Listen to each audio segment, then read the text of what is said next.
हो दुखन ॾाढो दुखायो वा हिते मूंखे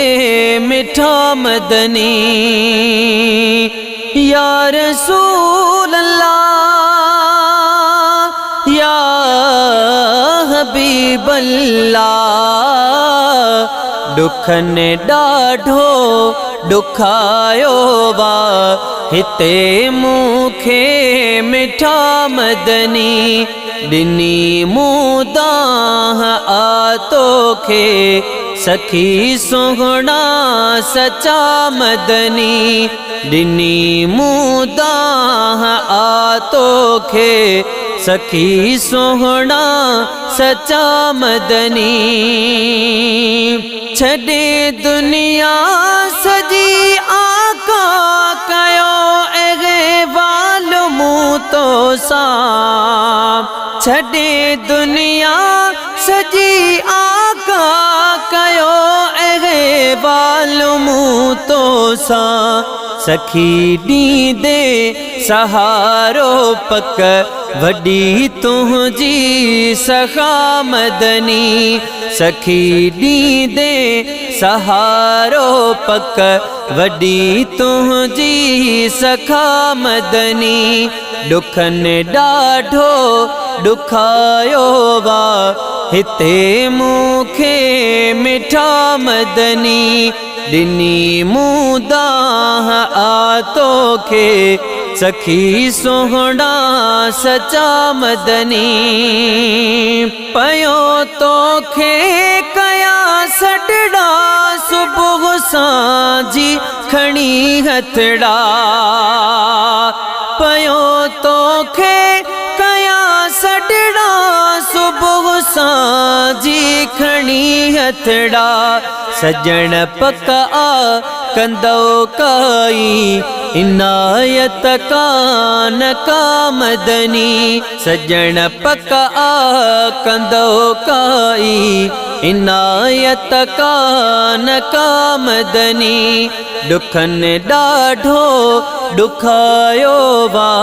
हिते मूंखे मिठा मदनी दुखन ॾाढो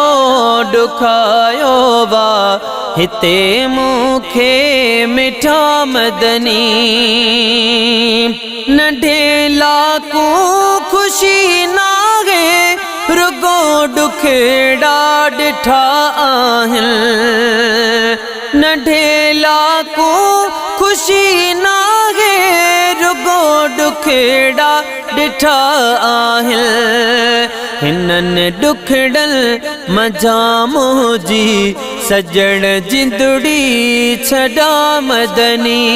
हिननि दुखड़नि मजा मुंहिंजी सजण जिंदड़ी छॾा मदनी दुखन ॾाढो दुखायो वा हिते मूंखे मिठा मदनी ॾिनी मुदाह आतोखे सखी सुहिणा सचा मदनी सभिनि जे लाइ रहमत तूं सखी बणे जी सजण आए सभिनि जे लाइ रहमत तूं सखी बणे जी सजण आए मथां मुंहिंजे पिरी पंहिंजी सजण रहमत वसा मदनी मथां मुंहिंजे पिरी पंहिंजी सजण रहमत वसा मदनी दुखन ॾाढो दुखायो वा हिते मूंखे मिठा मदनी ॾिनी मुदाह आतोखे सखी सुहिणा सचा मदनी गुलाम कादिर भये तो सां कई पंहिंजी हक़ीक़त आ गुलाम कादिर भये तो सां कई पंहिंजी हक़ीक़त आ मिठा में हड़े शहर मां तू मदीने दे घुरा मदनी मिठा में हड़े शहर मां तू मदीने दे घुरा मदनी दुखन डाढो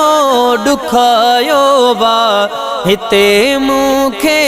मिठा मदनी दुखन डाढो दुखायो वा हिते मूंखे मिठा मदनी ॾिनी मुदाह आतो खे सखी सुहिणा सचा मदनी ॾिनी मुदाह आतो खे सखी सुहिणा सचा मदनी दुखन डाढो दुखायो वा हिते मूंखे मिठा मदनी।